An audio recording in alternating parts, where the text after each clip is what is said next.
Ladies and gentlemen, welcome to the Avon Theater. At this time, we ask that you turn off and put away all electronic devices. These devices are distracting to the audience and performers and may interfere with the electronic equipment used in this production. The taking of photographs or the use of any recording devices during this performance is strictly prohibited. In the unlikely event of an emergency, please take a moment to locate the exit nearest to you. Emergency exits are located in the front and rear of the theater. And now, sit back, relax, and enjoy the show.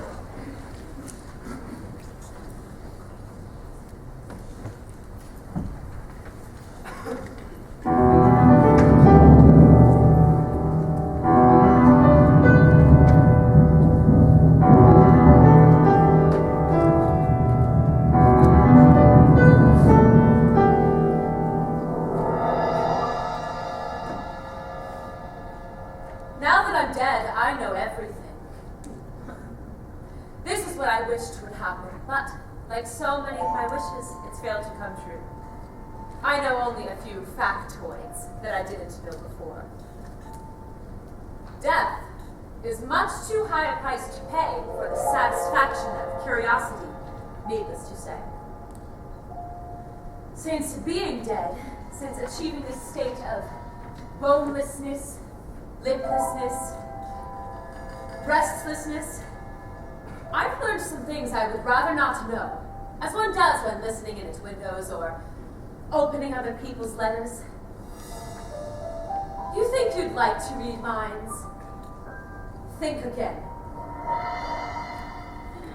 Down here, everyone arrives with a sack, like the sacks used to keep the winds in, but each of these sacks is full of words. Words you've spoken, words you've heard, words that have been said about you. Some sacks are very small, others large. My own is of a reasonable size, though a lot of the words in it concern my eminent husband. What a fool he made of me, some say. It was a specialty of his, making fools. He got away with everything, which was another of his specialties, getting away. He was always so plausible. Many people believed that his version of events was the true one, give or take a few murders, a few beautiful seductresses, a few one-eyed monsters. But I like to think that he never played his tricks on me. For hadn't I been faithful? Didn't I wait, and wait, and wait, despite the temptation, almost the compulsion to do otherwise? And yet what have I amounted to now that the official version has gained ground? An edifying legend. A stick used to beat other women with. Why can't they be as considerate, as trustworthy, as all-suffering as I was? That's the line they take, the singers, the yarn spinners. Don't follow my example, or let you scream in your ears. Yes, yours. But when I try to scream, I sound like an owl.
didn't dig deep. I wanted happy endings. And happy endings are best achieved by keeping your mouth shut and the right doors locked. After I was dead, they turned me into a story. They're not the kind of story I would have preferred to hear. I waited. I waited some more. Now that all the others have run out of air, it's my turn. Once people would have laughed if I'd tried to play the minstrel. There's nothing more preposterous than an aristocrat fumbling around with the arts. But who cares about public opinion now? The opinion of shadows, of echoes. So I'll spin a thread of my own. Where shall I begin? My father was King Icarius of Sparta. My mother was a naiad. Daughters of naiads were a dime a dozen in those days. The place is crawling with them. Nevertheless, it never hurts to be of semi-divine birth. Or it never hurts immediately.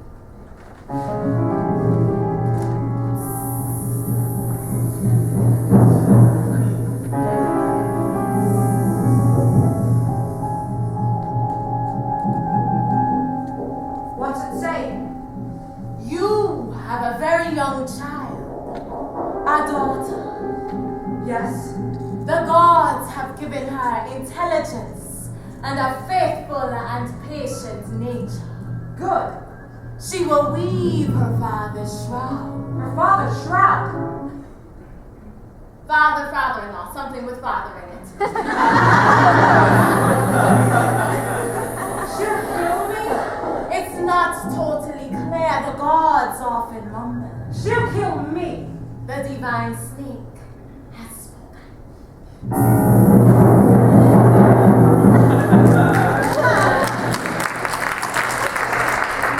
Bring Penelope. Throw her into the sea. But she's only a Do as I say. Drown her.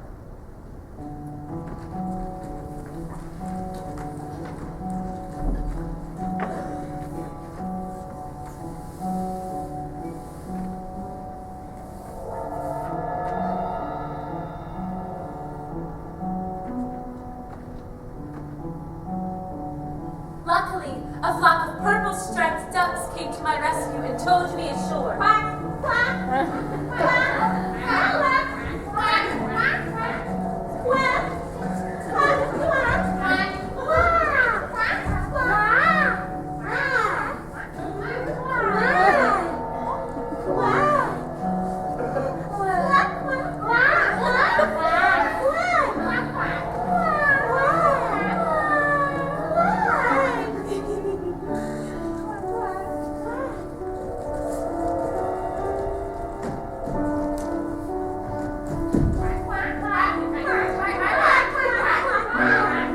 What's all this noise? Striped ducks? It must be an omen. She lives. My ducky lives. The gods have spoken. And so I became known as Ducky. Perhaps I've only invented the oracle story in order to make myself feel better. So much whispering goes on down here in the dark caverns and in the meadows that sometimes it's hard to know whether the whispering is coming from others or from the inside of your own head. I use head figuratively. We have dispensed with heads as such down here. But it was stupid of Achilles to try to drown the daughter of a naiad. Water is our element. It is our birthright. And although we are not such good swimmers as our mothers, we do have a way of floating, and we're not well connected among the fish and seabirds. My mother, like all naiads, was beautiful, but chilly at heart. She had waving hair and dimples and rippling laughter. She was elusive. When I was little, I often tried to throw my arms around her, but she had a habit of sliding away.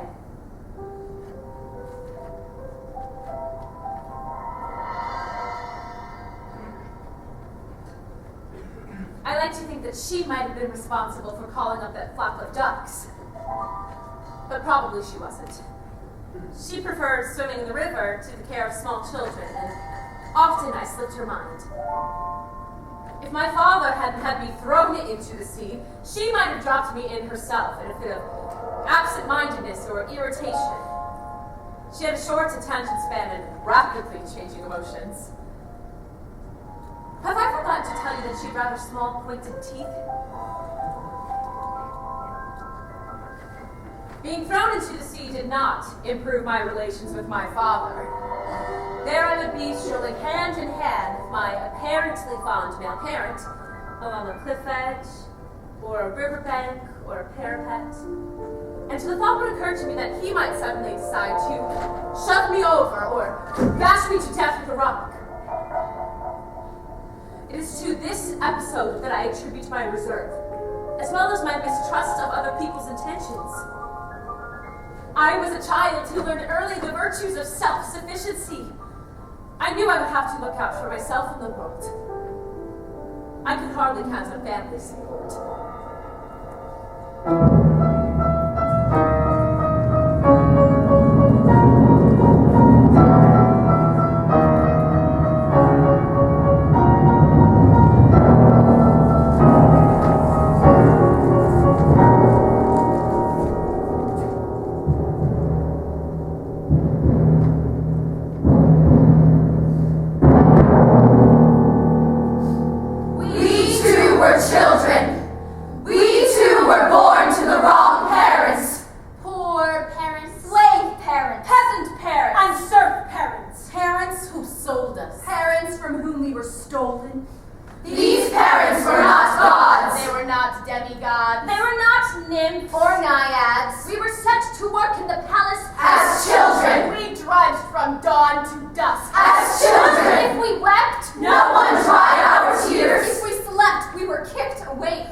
Dirt was our fault. We were the dirty girls. If our owner, or the sons of our owner, or a visiting nobleman, or the sons of a visiting nobleman wanted to sleep with us, we could not refuse. It did us no good to weep. It did us no good to say we were in pain. All this happened to us when we were children. If we were pretty children, our lives were worse. We ground the flour for lavish wedding feasts, and then we ate the leftovers. We would never have a wedding feast of our own. No rich gifts would be exchanged for us. Our bodies had little value. But we wanted to sing and dance too. We wanted to be happy too. As we grew older, we became polished and evasive. We mastered the secret sneer. We swayed our hips. We lurked. We winked. We signaled with our eyebrows. Even when we were children. We met boys behind the pig pens. Noble boys and ignoble boys alike. We rolled around in the straw, in the mud, in the dung. On the bed of soft fleece, we were making up for our master. We drank the wine left in the wine cups. We spat onto the serving platters. Between the bright hall and the dark scullery, we crammed filched meat into our mouths. We laughed together in our attics. In our nights, we snatched what we could.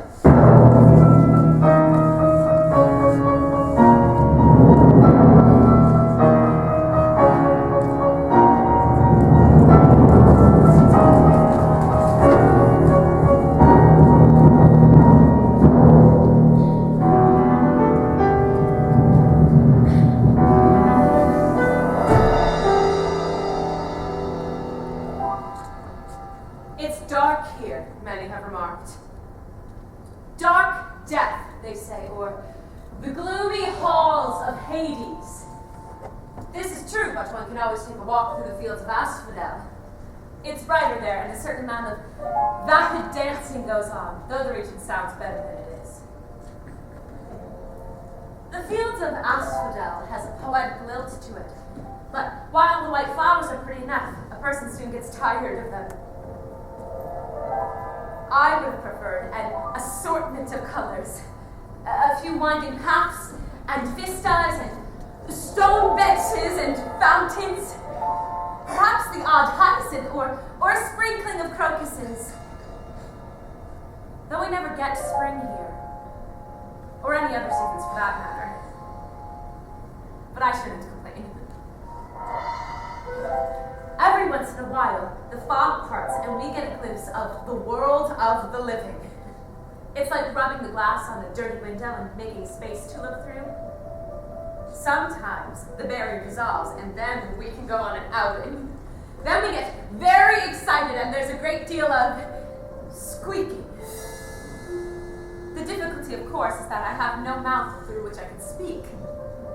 I can't make myself understood. Not in your world. The world of bodies, of tongues, and fingers. And most of the time I have no listeners. Not on your side of the river. Those of you who may catch the odd whisper, the odd squeak, so easily mistake my words for breezes rustling the dry reeds, for bats at twilight, for bad dreams. But I've always been of a determined nature. Patient, they used to call me. I like to see a thing through to the end.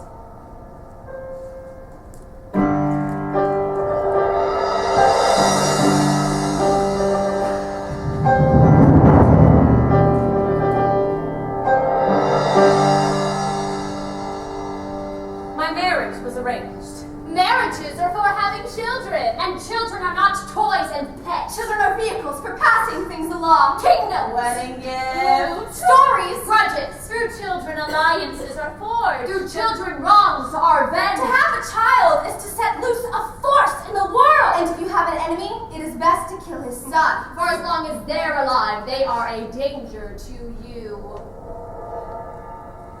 If you have daughters instead of sons, you need to get them married off as soon as possible, so you can have grandsons. The more sword wielders and spear throwers you can count on within your own family, the better.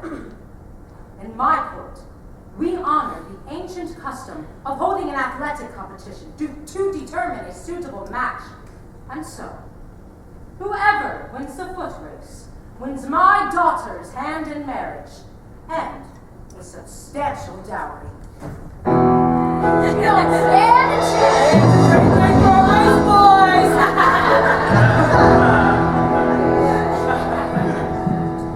my fellow noblemen, drinks before the race?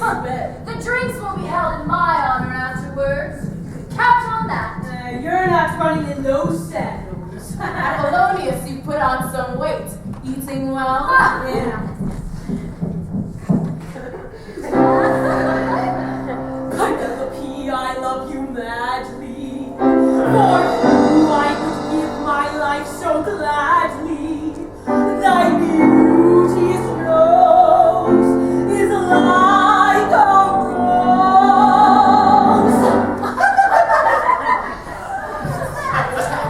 It's a hot day. Drink up. Who's the barrel-chested one? Oh, that's only Odysseus. From Ithaca. Ithaca. Some godforsaken goat-strewn rock. Oh, what is he wearing? He looks like a goat herder. And a cheat and a thief. Just like his grandfather, Autolycus. They say he's very clever, though. Too clever for his own good. I wonder how fast he can run. Not very fast on those short legs of his. Maybe his legs only seem short because we're looking down at him. He'll tell you the size of his legs. Doesn't matter. You know what they say about short legs. What? Weak. Tiny fingers? Oh, so he'll know just how to deal with her. She'll be bleating soon enough. Like a goat to the slaughter. It really hurts. Like your insides have been torn apart. You'll cry. You'll bleed. You'll beg for more. What's the big joke? Princess Helen. We were just talking about Odysseus.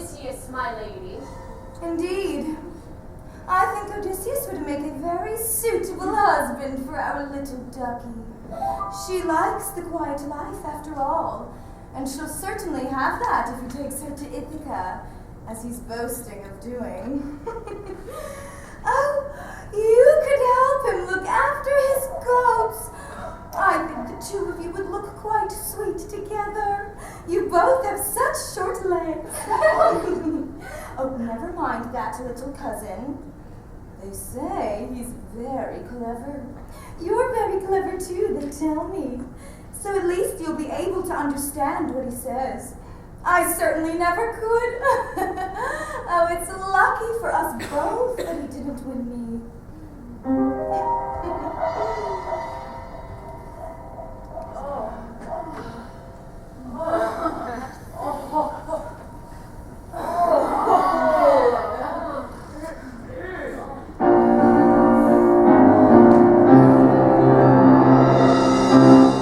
Noblemen, on your marks. Noblemen, on your marks. They're all looking at Helen. She knows how to melt their knees. Get set. Her husband looks furious. Menelaus is so loud. He's so rich. They're running well, but they're slowing down on the far side. They're really slowing down. What's happening? Odysseus is going strong. He's overtaken. He's in the lead. The gods have favored Odysseus. Princess Penelope, time for your wedding.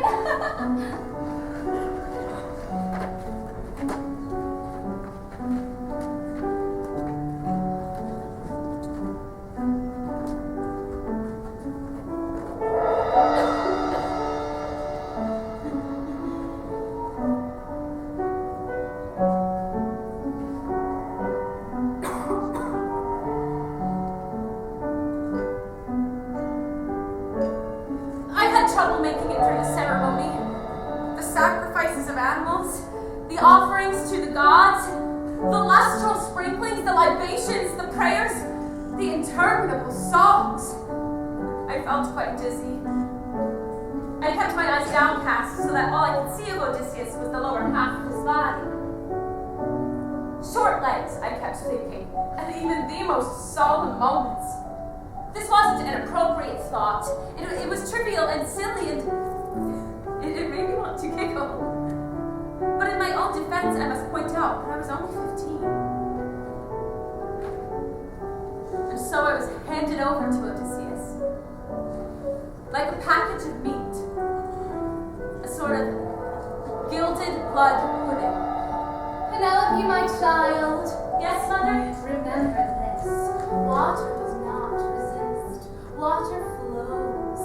When you plunge your hand into it, all you feel is a caress, for water is not a solid wall and will not stop you. Water always knows where it wants to go, and nothing in the end can stand against it. Water is patient. Dripping water wears away a stone. Remember that, my child. Remember you are half water. If you can't go through an obstacle, go around it. Water does.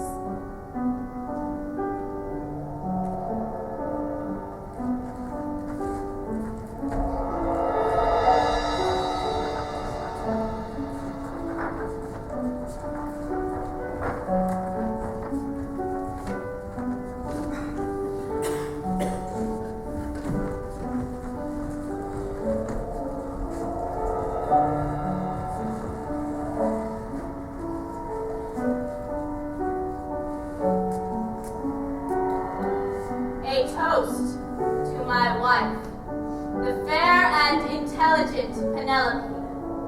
The fair and intelligent Penelope.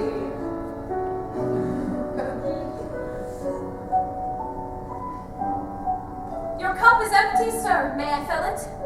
If a man lives by his wits, as I do, he must have those wits always at hand and kept sharp, like axes or swords.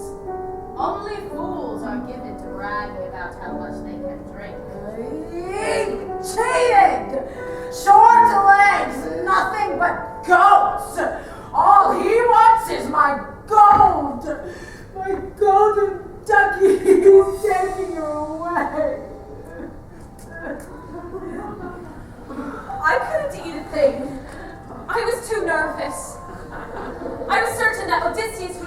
disappointed in me once he made his way in through the shimmering robe.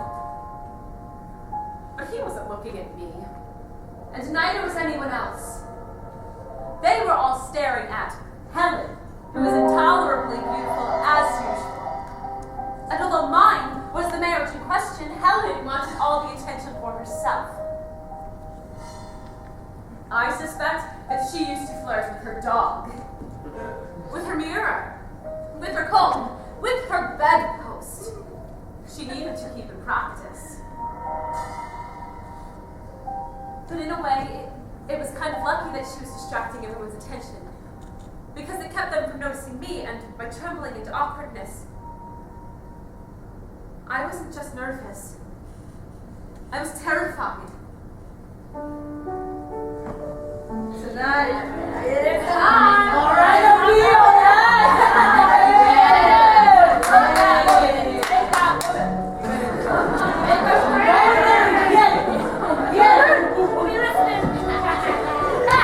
Don't mess up!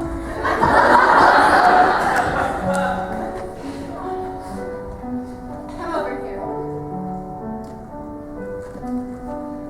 Forget everything you've been told. I'm not going to hurt you. Or, well, not very much. But it would help us both if you could pretend. Do you think you can manage a few screams? Well, that'll satisfy them. They're listening at the door, and then they'll leave us in peace, and we can take our time to become friends.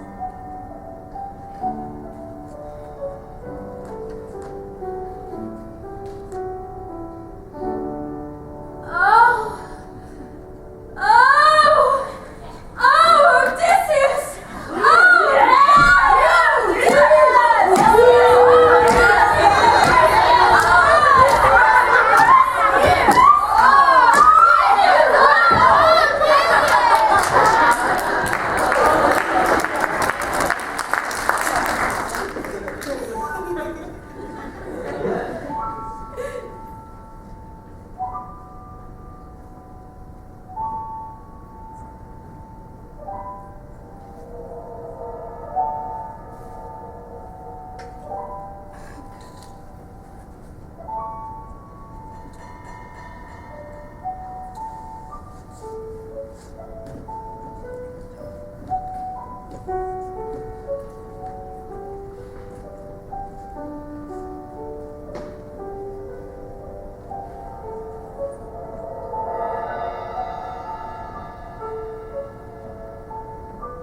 I knew the fiction was that the bride had to be stolen. The consummation of a marriage was supposed to be a sanctioned rape, a conquest, a trampling of a foe, a mock killing. There was supposed to be blood. But this was one of Odysseus' greatest secrets as a persuader. He could convince anyone that together they faced a common obstacle, and only together could they overcome it. He could draw almost any listener into a collaboration, a little conspiracy of his own making. Nobody could do this better than he. For once, the stories don't lie. Soon after, I found that Odysseus was not one of those men who, after the act, simply roll over and begin to snore. No. Odysseus wanted to talk. And as he was an excellent raconteur, I was more than happy to listen. I think this is what he valued most in me. My ability to appreciate his stories. It's an underrated talent in women. He told me many stories. Stories about his exploits and his looting expeditions, and how he had always been favored by the goddess Athene because of his inventive mind and his skill at disguises. He told me about his special bow that nobody but he could string, and how he could shoot an arrow through 12-round axe heads. An astonishing feat.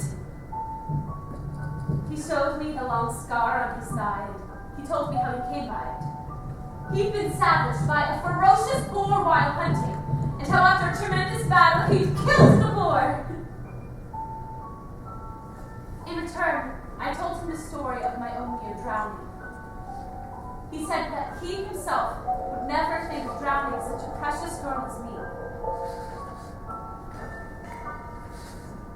time morning came, I found I developed friendly feelings towards Odysseus. More than that, loving and passionate feelings, and he behaved as if he reciprocated them. And so when he announced his intention of taking me and my dowry back with him to Ithaca, I was only too pleased to go.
May I present my wife, Penelope, Princess of Sparta, future Queen of Ithaca, and cousin to the famous Helen. Welcome, Princess Penelope. I trust you will be very happy here. Yes, yes. She certainly is very young. A fault that will correct itself in time. Very young. And sickly looking too. I fear she won't live long. Penelope, this is my beloved old nurse Euryclea. She's been in the house ever since my father bought her 30 years ago. And his father never laid a finger on me, imagine that. And I was very good looking in those days, but he always respected me greatly. It wasn't respect, he was afraid of his wife. That Anticlea could freeze the balls off of Helios. Beloved master, I'm overjoyed that you have returned safely. I kept everything just as you wanted it. I can always depend on you. Now, girls, back to your chores.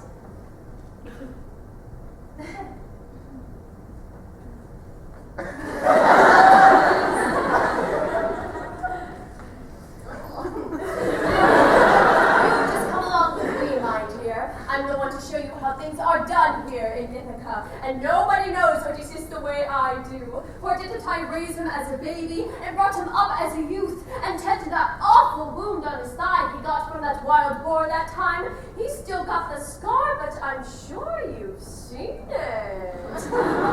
I know exactly how he likes his things. His breakfast, his baths, his robes, well, every little detail. You should leave all of that to me. We've got to fatten you up so you can have a nice big son for Odysseus. That's your job.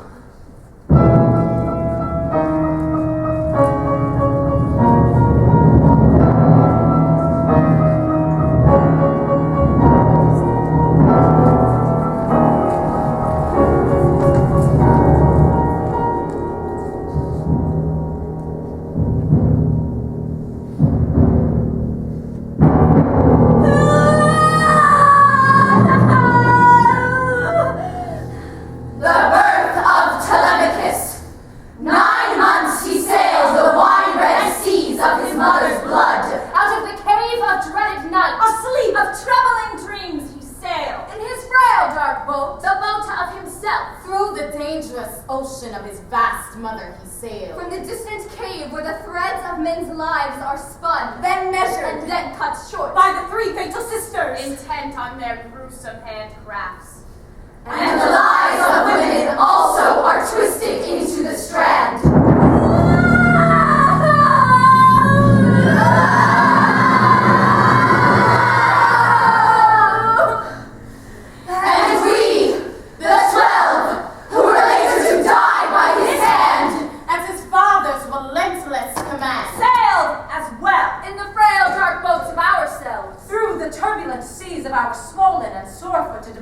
We're not royal queens, but a motley and piebald collection. Bought, traded, captured, kidnapped from serfs and strangers.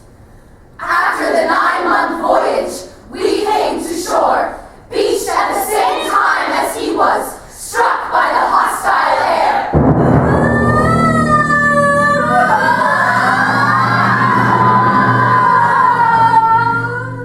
Infants when he was an infant, wailing just as he wailed, helpless as he was helpless, but 10 times more helpless as well. But his birth was longed for and feasted, as our births were not.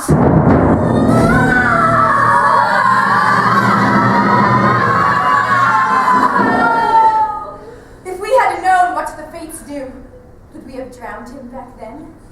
12 against 1, he wouldn't have stood a chance. Would we? In only a minute? When nobody else was looking? Pushed his still innocent child's head under the water with our own still innocent childish nursemaid hands and blamed it on the waves.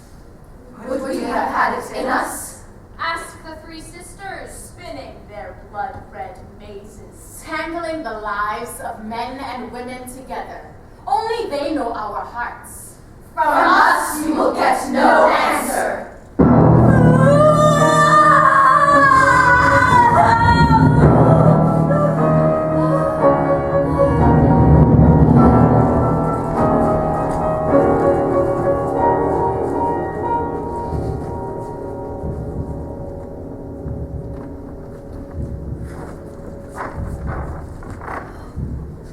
Just look! A perfect little prince! Who is you,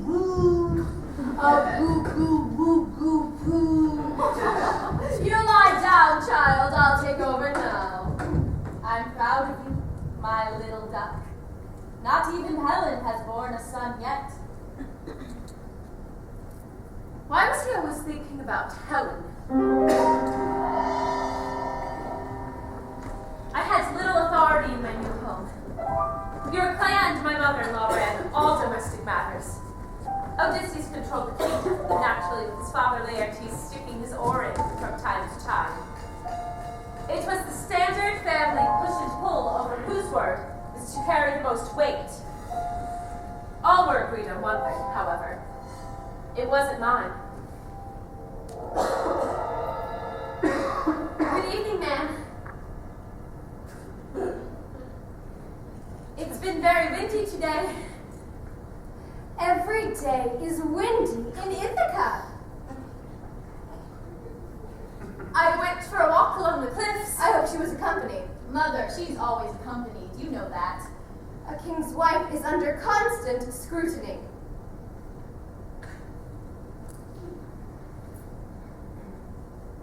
One of the goats has had triplets. I know. We'll have to eat the third one. She won't nurse it. I know. And the pear trees need pruning. Odysseus is often too busy for domestic chores, sir. People travel far and wide to seek his advice. He's famous for solving problems. My father doesn't approve of my problem solving. Eurycleia, how is my grandson? He is thriving, my lady. He said his first word today. He did? He said, Mama! He said it to me! Oh, he's calling me now. I'll go. You're barely more than a child yourself. I'll tend the little darling. You stay here and enjoy yourself. But I did not know how to do that. My days in the palace were very lonely. I had no friend of my own age and station, and very little to occupy myself with. Sometimes I would sit in the courtyard, twisting woolen thread, and listen to the maids as they went about their chores. When it was raining, I would take up my weaving in the women's quarters. There at least I would have company, as there was always a number of slaves at work on the looms. And I enjoyed weaving, up to a point. It was slow and rhythmical, soothing, and no one, even my mother-in-law, could accuse me of sitting idle while I was doing it. But my days were mostly spent in anticipation of the evenings. Evenings in bed with Odysseus.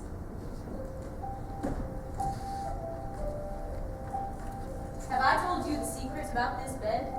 I love to hear secrets. This is a very, very special bed. This bedpost here, I whittled it by hand from an olive tree with its living roots still in the ground.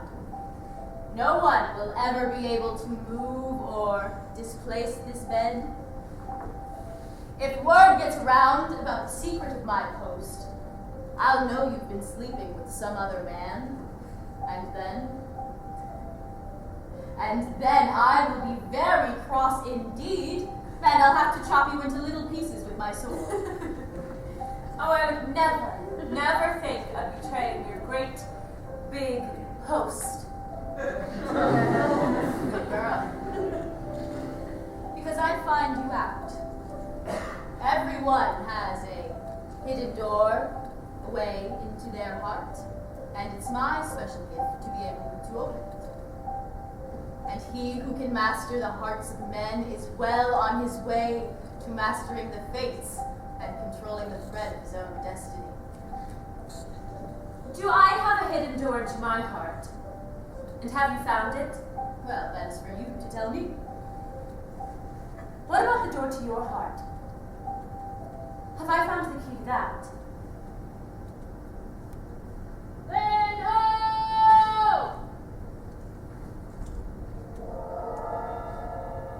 A ship. It's not one I know. Are you expecting news? I'm always expecting news. Everyone was talking about it down at the harbor. Helen of Sparta. My married cousin Helen. Helen had run away with Paris of Troy. Paris was the younger son of King Priam and was known to be very first sight. For 9 days of feasting laid on by Menelaus, Paris and Helen had made moon eyes at each other, behind the back of Menelaus, who hadn't noticed a thing. This didn't surprise me, because the man was as thick as a brick, with the manners of a stump. No doubt he hadn't stroked Helen's vanity enough. So she was right for someone who would. And then, when Menelaus had to go away on a trip, the two of them loaded up Paris' ship with as much gold and silver as they could carry, and eloped together. But Odysseus, Wait. save us! Odysseus, what's happened? What are you doing? Where are you going? I have to go to Troy. Troy, why? I've sworn an oath. What oath? An oath concerning the husband of Helen. Every man who swore the oath will be called upon to defend the rights of Menelaus and wage war to get Helen back. But surely you don't have to go.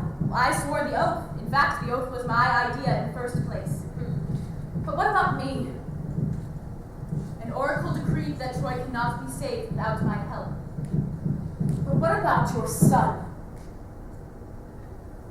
You must be brave. You have to be clever, too.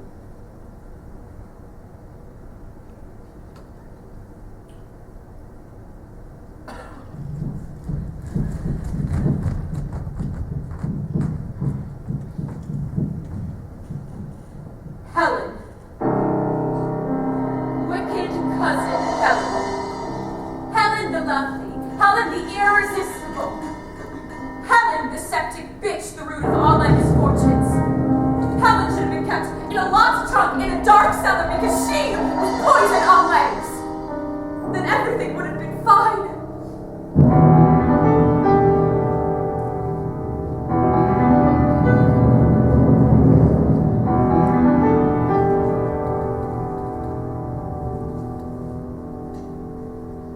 What can I tell you about the next 10 years? Odysseus sailed off to Troy. I stayed in Ithaca. The sun rose, traveled across the sky, and set.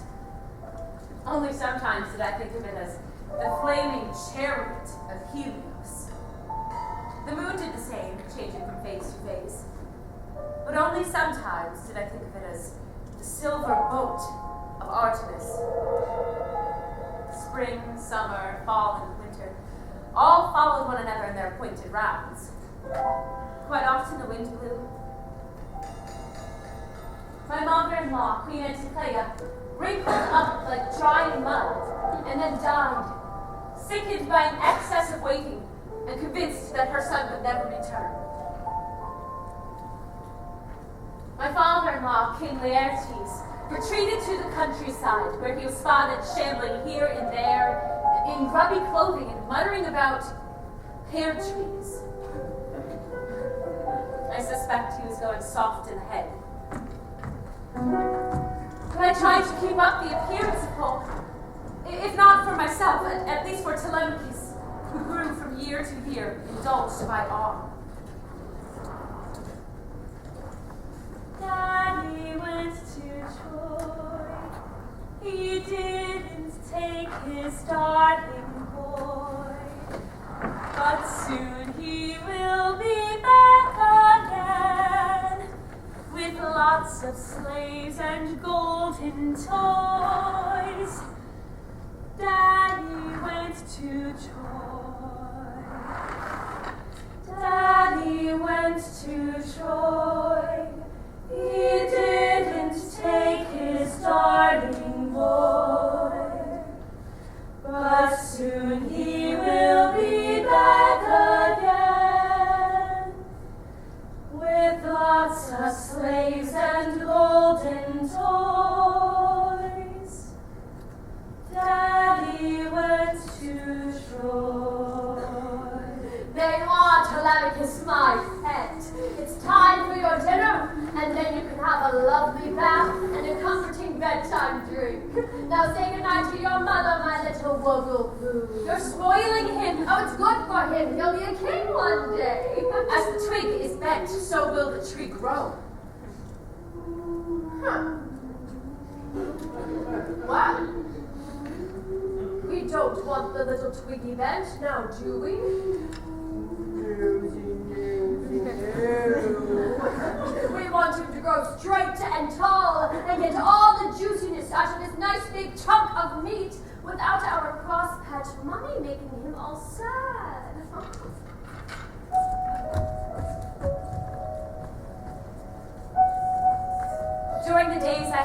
to do.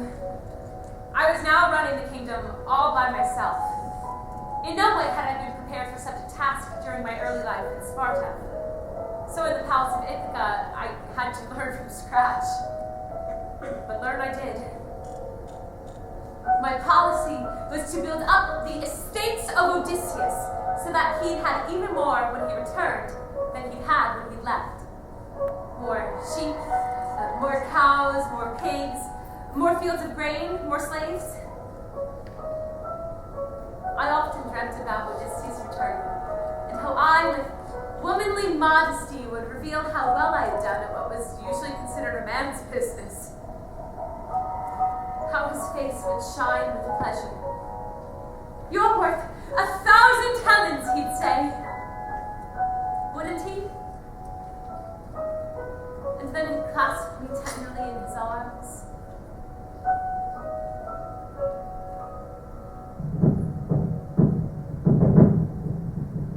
We had news of how the war with Troy was going. Sometimes well, sometimes badly. Minstrels sang songs about the notable heroes, but I waited only for news of Odysseus. I relished those moments. There he was, making an inspiring speech.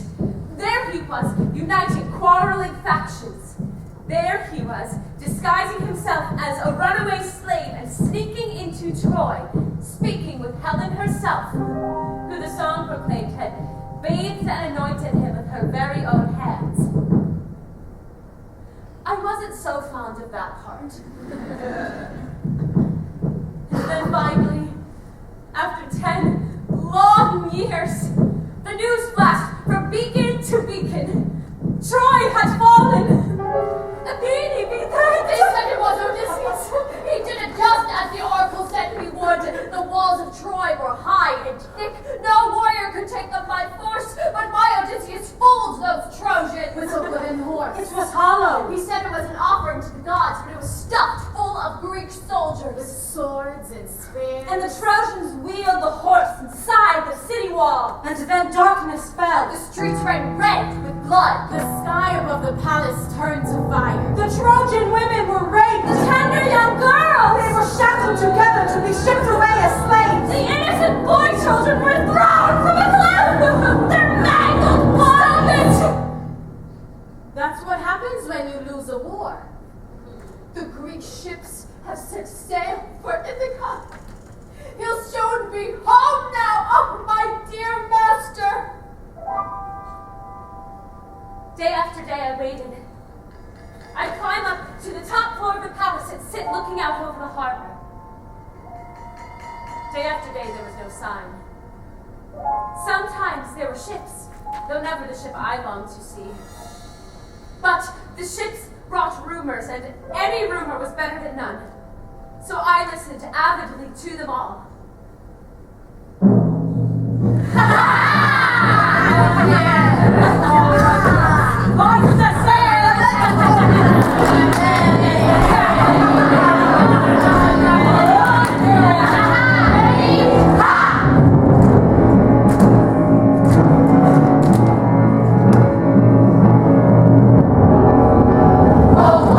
Odysseus, he set out from Troy with his boat full of loot and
tossed there on the wide ocean's foam, and he's in no hurry to ever get home. Odysseus, that crafty old codger.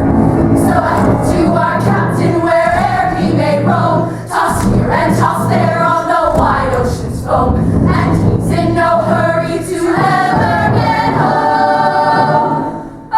Odysseus, that crafty old codger. Ha! It's meant nothing! Odysseus. My dear longed for Odysseus. Odysseus seemed to have vanished from the face of the earth. So a health to our captain, where'er he may roam, tossed here and tossed there on the wide ocean's flow. And he's in no hurry to ever get home.